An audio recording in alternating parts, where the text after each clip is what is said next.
विघ्नहर्ता श्री गणेश, श्री गणेश, श्री गणेश। समस्त ग्रह अपने नियत पथ से भटककर अव्यवस्थित होने के लिए विवश हो गए। क्या ये सृष्टि के रचयिता ब्रह्मदेव का अपमान नहीं होगा? ये कैसा अनर्थ कर दिया मैंने, किंतु मेरे पास दूसरा कोई विकल्प भी तो नहीं था। अपने वचनानुसार मुझे त्रिशंकु को स्वर्गलोक भेजना ही था। अब जो हो गया उसे परिवर्तित नहीं किया जा सकता।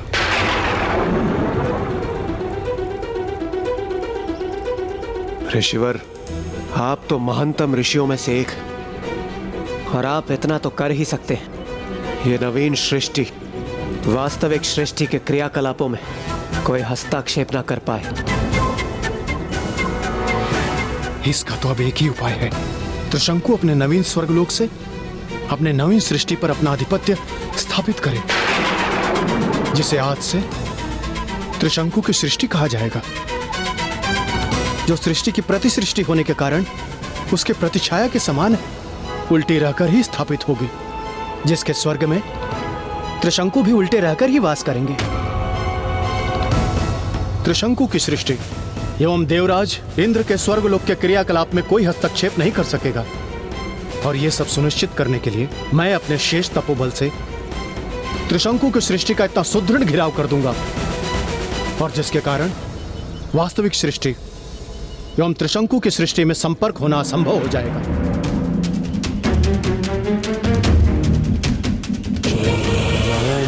महावीर्यं चंद्रगुप्तमर्दनं सिंहकागर्वसंभूतं वराहं ओम कालाय नमः सर्पाय नमः मृत्युंजयाय नमः अमृतशाय सर्वाय महादेवाय नमः अमृतरक्षिणे नमः ओम नमो भगवते वासुदेवाय नमः ओम मर्दकाय महावीर्यं चंद्रगुप्तमर्दनं सिंहकागर्वसंभूतं वराहं ओम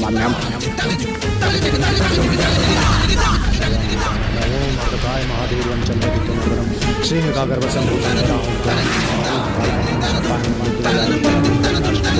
अमृतशाय सर्वाय महादेवाय नमः अमृतरक्षिणे नमः ओम नमो भगवते वासुदेवाय नमः ओम मर्दकाय महावीर्यं चंद्रगुप्तमर्दनं सिंहकागर्वसंभूतं वराहं ब्रह्मण्यं अमृतशाय सर्वाय महादेवाय नमः अमृतरक्षिणे नमः ओम नमो भगवते वासुदेवाय नमः ओम मर्दकाय महावीर्यं चंद्रगुप्तमर्दनं।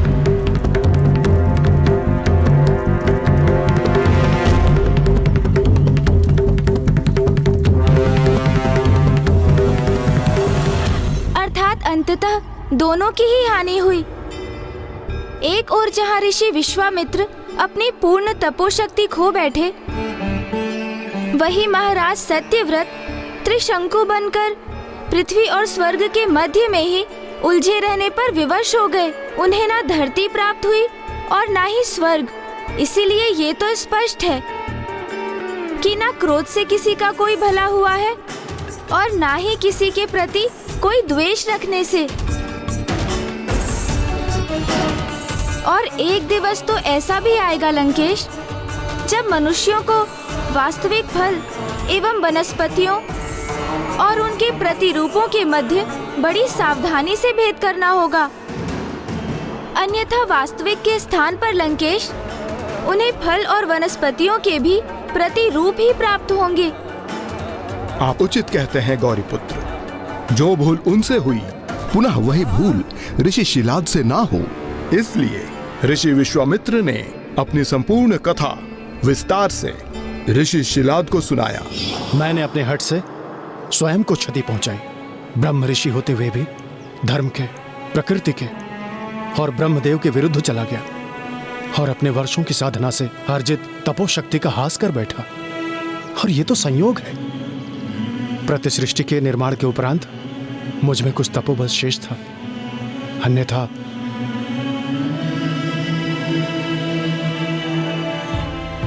मेरे इस कृत्य का प्रभाव अत्यंत अनिष्टकारी होता। बहुत बड़ा अनर्थ हो जाता, सृष्टि का ही विनाश हो जाता। क्या आप भी ऐसा ही करना चाहते हैं ऋषिवर? मेरे उदाहरण से सीखिए ऋषि शिलाद।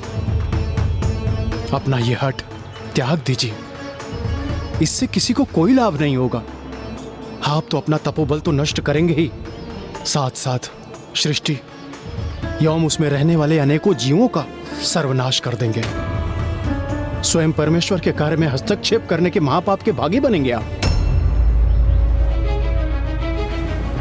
ऋषिवर, ये तो मैं समझ गया कि मैं जो करने जा रहा था वो सर्वथा अनुचित होता, लेकिन ये भी तो अनुचित है कि मुझे देवराज इंद्र के महायज्ञ में सम्मिलित होने हेतु स्वर्गलोक में प्रवेश के लिए अनुमति प्रदान नहीं हुई। और क्या अनुचित कारण दिया देवराज इंद्र कि मेरे ही पूर्वजों ने मुझे अनुमति प्रदान नहीं की स्वर्गलोक में प्रवेश करने की? ऋषिवर, इसमें देवताओं का किंचित मात्र भी दोष नहीं है। वास्तव में आपके अविवाहित और निसंतान होने के कारण आपके पितृगण उनके तर्पण से वंचित रह गए, तो उन्हें सद्गति कैसे प्राप्त होगी? इसी कारण से आपके पितरों ने आपको स्वर्ग जाने की अनुमति नहीं दी।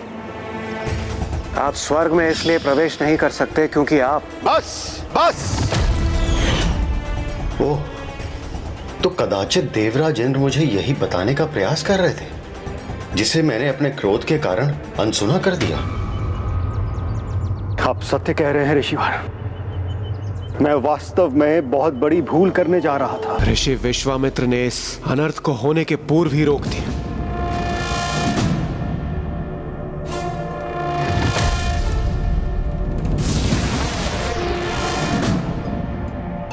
ऋषिवर, मेरे द्वारा जो भी अनिष्टकार हुआ था उसे तो मैंने सुधार लिया, किंतु अब भी एक बात शेष है। अभी भी मुझे देवराज इंद्र के महायज्ञ में सम्मिलित होने के लिए स्वर्गलोक में अनुमति प्रदान नहीं है। उस अवस्था में अपनी इच्छा की पूर्ण करने और अपने पूर्वजों की सद्गति सुनिश्चित करने के लिए आपको विवाह कर अपने संतान की उत्पत्ति करनी होगी। अब हमारी योजना सफल होती हुई प्रतीत हो रही है। अब ऋषि शिलाद पुत्र प्राप्ति के लिए वो तप करने वाले हैं, जिससे उन्हें महादेव के रूप में वो पुत्र प्राप्त होगा, जो स्वयं महादेव के अन्य भक्त एवं सखा बनेंगे। किंतु ऋषिवर, मैंने तो अपना संपूर्ण जीवन प्रभु की सेवा करने के लिए समर्पित किया है। यदि मैं किसी कन्या से विवाह करता हूं तो ये उसके प्रति अन्याय होगा ऋषिवर। लेकिन सत्य तो यह भी है कि मैं अपने पूर्वजों को भी कष्ट नहीं पहुंचा सकता। इसीलिए आप मेरी इस दुविधा को दूर करने का उपाय सुझाइए। विवाह किए बिना संतान प्राप्ति कैसे करें? जब हमारे सामने ऐसी विकट समस्या उपस्थित हो और हमें कोई उपाय ना सूझ रहा हो, तो एकमात्र महादेव ही पथ प्रदर्शक बनकर हमें उचित मार्ग सुझाते हैं। मैं आपका संकेत समझ गया ऋषिवर।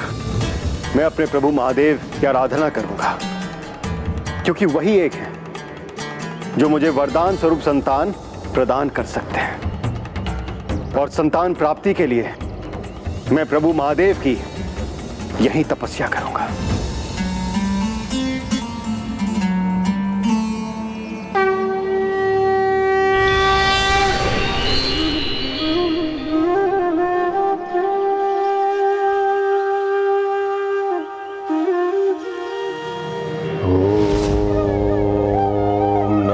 शिवाय।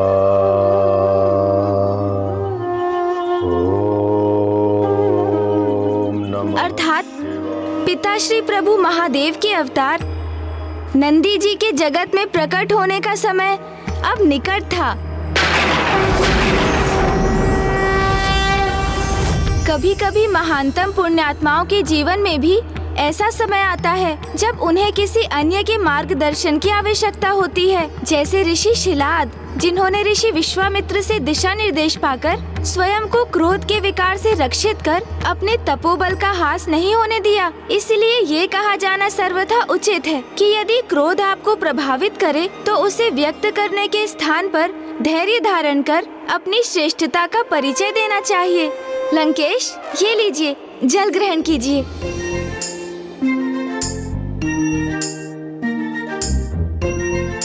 चतुर गणेशा। गौरी पुत्र, ऋषि शिलाद का वो समय आ गया था जब उन्हें उनकी श्रेष्ठता, योग्यता एवं तपोशक्ति को सबके समक्ष प्रमाणित करना था।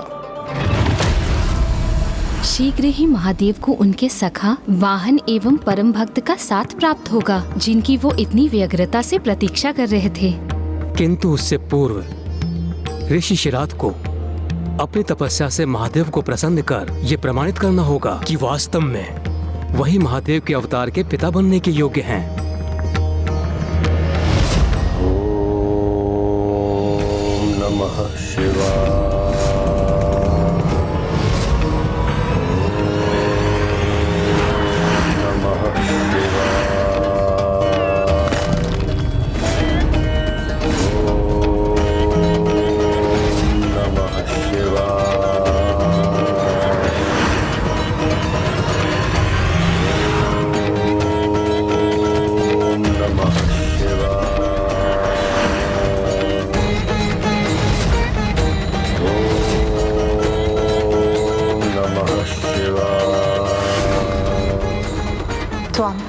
मुझे आशा है हमने जिन धर्मात्मा ऋषि का चुनाव किया है वो आपके अवतार को अपने पुत्र रूप में पाने के सर्वथा योग्य है,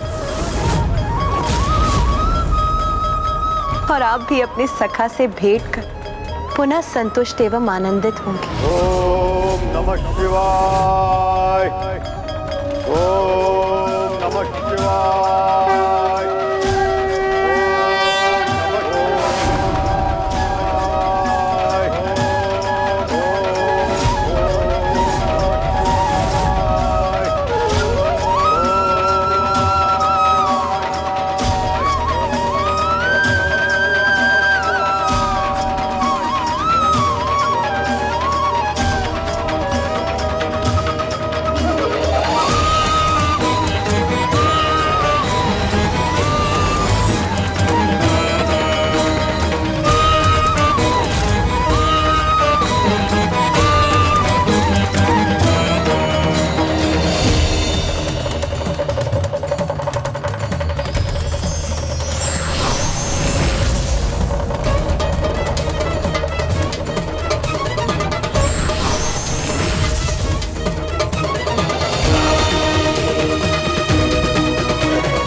जिस पल की हमें प्रतीक्षा थी अब वो पल निकट है। महादेव अब ऋषि शिलाद के निकट पहुंच गए, अर्थात शीघ्र ही वो ऋषिवर को वरदान देंगे और हमारे सभी प्रयास सार्थक होंगे।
मुझे तो प्रतीत हो रहा था कि महादेव ऋषि शिलाद को वहाँ वरदान देने गए थे, तो फिर उन्होंने वैसा क्यों नहीं किया? वो ऋषिवर को वहाँ से वरदान दिए बिना क्यों लौट गए? आपके इस प्रश्न का उत्तर तो मुझे भी ज्ञात नहीं है देवी लक्ष्मी। कभी कभी महादेव के मन के भेद को ज्ञात कर पाना मेरे लिए भी अत्यधिक कठिन होता है।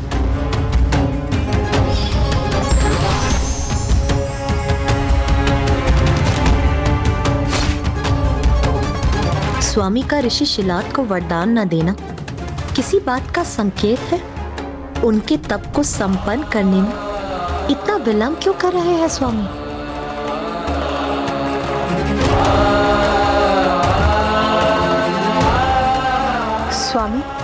स्वामी अब ऋषि शिलाद के तप स्थल पर प्रकट भी हुए, फिर भी आपने उन्हें अपने वरदान से वंचित क्यों रखा?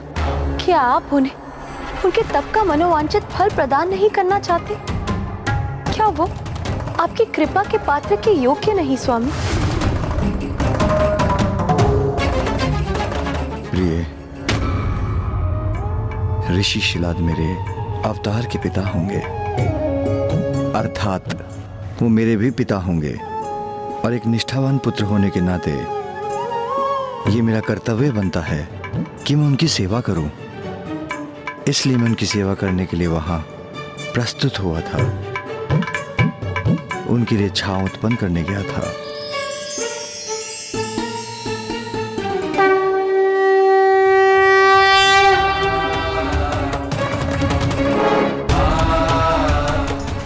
जब तक मेरा भक्त तप करके एक निश्चित अवस्था में पहुंचेगा, तभी मेरा उन्हें दर्शन देना उचित होगा। आप मेरा विश्वास कीजिए, मैं उस क्षण की प्रतीक्षा कर रहा हूं जब ऋषि शिलाद अपने तप से इस योग्यता को प्राप्त करेंगे। और इस प्रकार ऋषि शिलाद अपने घोर तप में लीन हो गए। किंतु इसी क्रम में प्रभु महादेव द्वारा रोपित किया गया बेल का वो पौधा एक बेल वृक्ष में परिवर्तित होकर ऋषि शिलाद को छांव भी प्रदान करता रहा। ऋषि शिलाद का वो घोर तप एक लंबी अवधि तक चलता रहा, और फिर एक दिवस स्वयं प्रभु महादेव उन्हें उस तप का फल देने उनके समक्ष प्रकट हुए।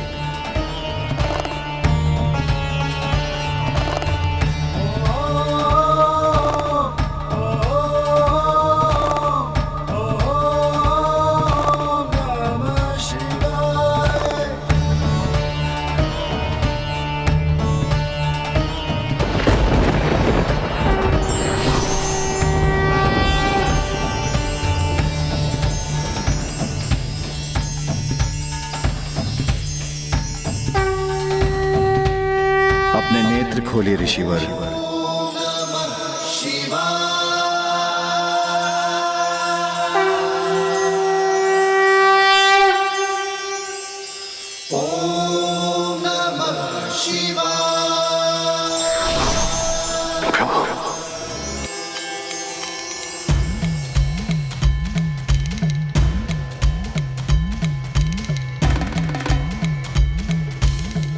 उठिए ऋषिवर, कहिए क्या वरदान चाहते हैं आप?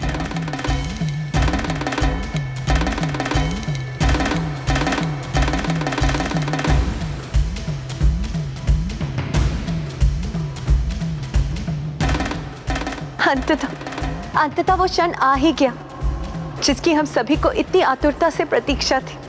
अब कोई विलंब संभव नहीं, क्योंकि महादेव को अपने समक्ष पाकर ऋषि शिलाद उनसे अपने पुत्र अवतार में प्रकट होने का वरदान अवश्य मांगेंगे। कहिए ऋषिवर, क्या चाहते हैं आप? क्या मनोकामना है आपकी?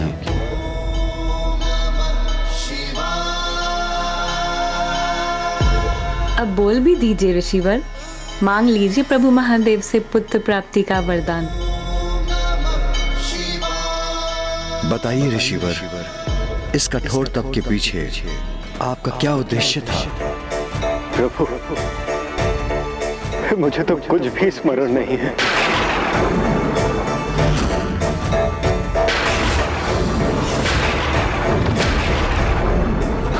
अब ये क्या? अब ये कैसी नवीन समस्या उत्पन्न हो गई? प्रभु, मुझे तो इस तप का उद्देश्य ही स्मरण नहीं। मेरी मनोकामना मेरी स्मृति से कहीं दूर छुप गई है। भ्राता नारायण, कुछ कीजिए। अंततः कहीं ऐसा ना हो कि ऋषि शिलाद महादेव से कोई वरदान ही ना मांगे। प्रभु, मैं तो आपके दर्शन मात्र से ही तृप्त हो गया। मेरी समस्त इच्छाएं, मेरी समस्त मनोकामनाएं सब के सब आपके दर्शन पाते ही पूर्ण हो गई। इसके अतिरिक्त मैं और क्या चाहूंगा आपसे प्रभु? तो इस तप का क्या अर्थ समझो ऋषिवर? कि आपको अपने तप के फलस्वरूप कोई वरदान नहीं चाहिए।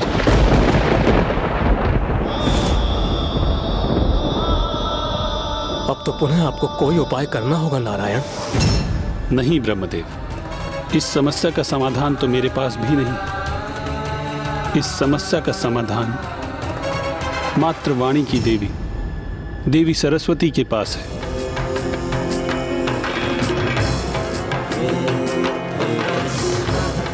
हाँ देवी सरस्वती, प्रत्येक जीव की वाणी पर आपका ही नियंत्रण है। आप जिसकी जीवा पर आरूढ़ हो जाएं, उसके पश्चात वो वही कहता है जो उपयुक्त है, जो उसे कहना चाहिए। हाँ प्रभु, मुझे आपसे कुछ और प्राप्त नहीं करेगा।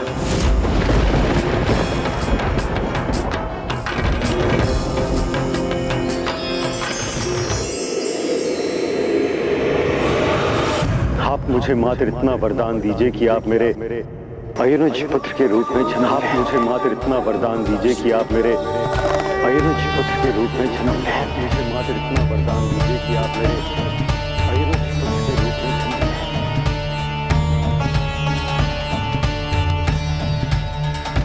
तथास्तु, तथास्तु, तथास्तु। धन्यवाद प्रभु, धन्यवाद। अब आप जाइए ऋषिवर और जाकर उस यज्ञ की तैयारी कीजिए, जिसके परिणाम स्वरूप आप मेरे अवतार को पुत्र रूप में प्राप्त करेंगे।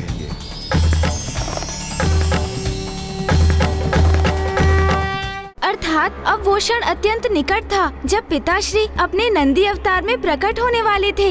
हाँ गौरी पुत्र, उनके तप के उपरांत प्रभु के सुझाव पर ऋषि शिलाद तत्काल ही उस यज्ञ की तैयारी में जुट गए।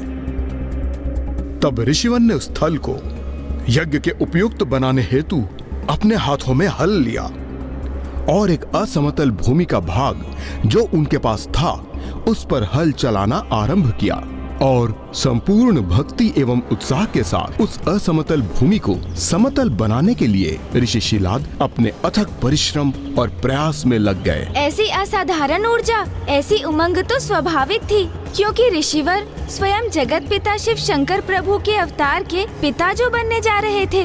अब यहाँ ऋषि शिलाद और वहाँ कैलाश में प्रभु के साथ नारायण, ब्रह्मदेव और त्रिदेवियां भी उस शुभ पल के आगमन के लिए अत्यंत आतुर थे। जब मेरे प्रभु अवतार लेने वाले थे, तब ऐसा प्रतीत हो रहा था जैसे सर्वत्र आनंद वर्षा होने ही वाली है। सभी आनंदित थे। इसका किसी को अनुमान ही नहीं था कि वास्तव में निकट भविष्य में क्या होने वाला था। महादेव, प्रतीत होता है कि वो क्षण आ गया है। किंतु स्वामी, अभी तो ऋषि शिलाद का यज्ञ आरंभ ही नहीं हुआ है।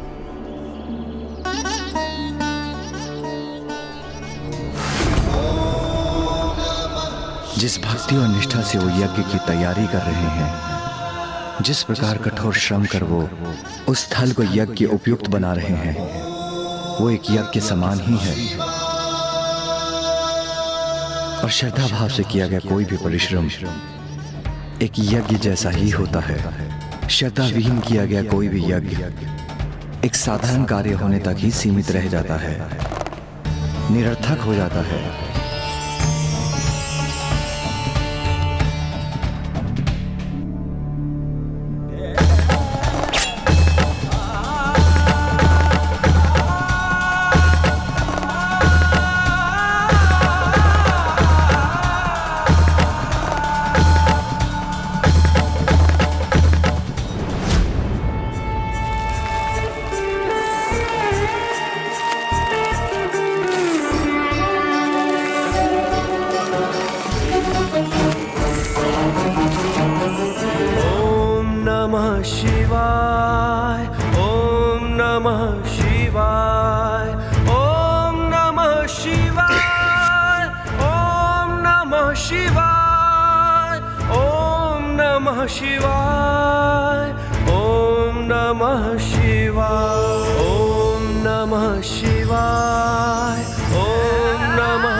शिवाय, ओम नमः शिवाय।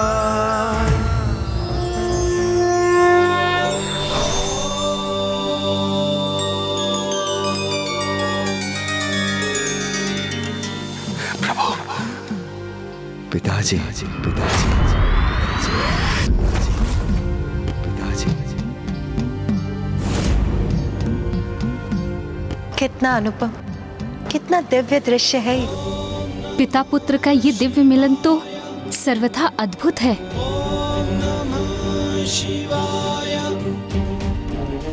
क्या कहा आपने? पिताजी,